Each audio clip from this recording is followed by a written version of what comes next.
November December മാസത്തിൽ വിനോദസഞ്ചാരത്തിനായി ആളുകൾ തിരഞ്ഞെടുക്കുന്ന ഒരു സ്ഥലമാണ് മണാലി.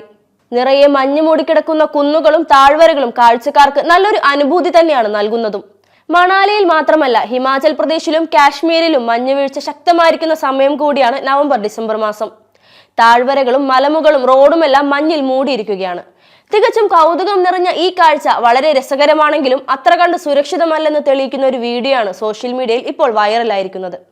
മഞ്ഞുവീഴ്ചയുള്ള റോഡിലൂടെ വാഹനങ്ങൾ ഓടിക്കുമ്പോൾ ഏറെ ശ്രദ്ധിക്കേണ്ടതുണ്ടെന്ന മുന്നറിയിപ്പ് നൽകുന്ന ഒരു വീഡിയോ കൂടിയാണത്. 2024 ഡിസംബർ 9 ഹംസ മുർത്താസ എന്ന ഇൻസ്റ്റഗ്രാം ഉപയോക്താവ് സാഹചര്യങ്ങൾ ഏറെ കഠിനവും അനിയന്ത്രിതവുമാണെന്ന കുറിപ്പോടെ പങ്കുവച്ച ഈ വീഡിയോ ചുരുങ്ങിയ ദിവസം കൊണ്ട് 3 കോടിയോളം പേരാണ് കണ്ടു കഴിഞ്ഞത്. സോലാങ് വാലിയിൽ നിന്നുള്ള വാഹനയാത്രയുടെ ആ വീഡിയോ കണ്ടാൽ മണാലി യാത്ര പോകാൻ പ്ലാൻ ചെയ്തവർ രണ്ടാമത് ഒന്നുകൂടി യാത്രയെക്കുറിച്ച് ആലോചിക്കും. ഒരു വളവും ഇറക്കവുമുള്ള ഒരു സ്ഥലത്ത് റോഡടക്കം മഞ്ഞിൽ മൂടിയിരിക്കുന്നത് വീഡിയോയുടെ തുടക്കത്തിൽ കാണാം. ഒരു SUV താഴേക്കിറങ്ങാൻ ശ്രമിക്കുകയും എന്നാൽ ഡ്രൈവർ ബ്രേക്ക് ചവിട്ടിയിട്ടുണ്ടെങ്കിലും ഡ്രൈവറുടെ നിയന്ത്രണത്തിൽ നിന്ന് വിട്ട് മഞ്ഞിലൂടെ വണ്ടി തെന്നി നീങ്ങുന്ന കാഴ്ചയാണ് വീഡിയോയിൽ കാണുന്നത്. കൂടി നിൽക്കുന്ന ആളുകൾ ബ്രേക്കിൽ നിന്നും കാലെടുക്കാൻ ഡ്രൈവറോട് വിളിച്ചു പറയുന്നുണ്ടെങ്കിലും ഡ്രൈവർ അത് ശ്രദ്ധിക്കുന്നില്ല.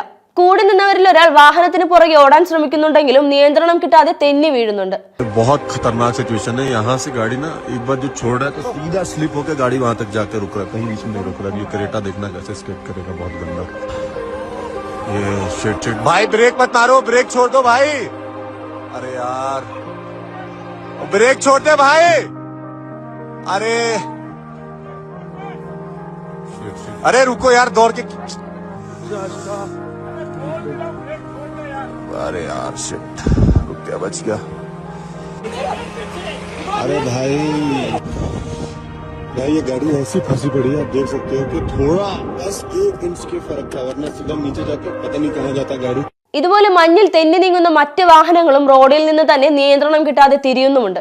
ഇതിനേക്കാൾ അപകടകരമായ മറ്റൊരു ദൃശ്യം കൂടി വീഡിയോയിൽ നമുക്ക് കാണാം. മലമുകളിലെ റോഡിൽ നിന്നും നിയന്ത്രണം കിട്ടാതെ മഞ്ഞിൽ തെന്നി മറ്റൊരു വാഹനം അപകടകരമായ രീതിയിൽ കൊക്കയ്ക്ക് അഭിമുഖമായി തെന്നി നിൽക്കുന്നു. വിനോദസഞ്ചാരികളുടെ ഈ അപകട യാത്രയ്ക്കെതിരെ ഒരുപാട് പേർ വീഡിയോയ്ക്ക് താഴെ വിമർശന കമന്റുകളുമായി എത്തിയിട്ടുണ്ട്. എല്ലാ ഡ്രൈവർമാരും എന്തുകൊണ്ടാണ് സയൻസ് ക്ലാസുകൾ ഒഴിവാക്കുന്നതെന്നും ഓട്ടോമാറ്റിക് കാറുകൾ എങ്ങനെയാണ് മഞ്ഞിലൂടെ ഓടിക്കുന്നതെന്നുമൊക്കെയാണ് കമന്റുകൾ. 11 बजे हैं भाई और सोलांग वैली में हम लोग अभी भी हैं। चेक पोस्ट पे 4x4 और 4x2 भी नहीं जाने दे रहे थे, बट अभी ना 4x4 को तो छोड़ दिया ऊपर की साइड, टनल की साइड। बाकी इसमें देख सकते हैं आप लोग यहाँ पे गाइस, जो मतलब हुई थी कल 8 दिसंबर को और आज है 9 दिसंबर। टूरिस्ट भी आने लगे भाई, और स्नो एक्टिविटी अभी स्टार्ट तो नहीं हुई यहाँ पे। बाकी टूरिस्ट आप लोग देख सकते हैं, और 4x4 तो जा रही है चेक पोस्ट से, लेकिन बस 4x2 को रोक के रखा है। जैसे होगा वो भी मैं आपको अपडेट दे दूंगा. വിനോദസഞ്ചാരത്തിന് മഞ്ഞുമലകളും മഞ്ഞു നിറഞ്ഞ താഴ്വാരങ്ങളും റോഡുകളും വളരെ നല്ലത് തന്നെ. എന്നാൽ സ്വന്തം ജീവൻ അപകടപ്പെടുത്തി ഇങ്ങനെയൊരു വിനോദസഞ്ചാരം വേണോ വേണ്ടയോ എന്ന് ആലോചിക്കുന്നതും നല്ലതാണ്.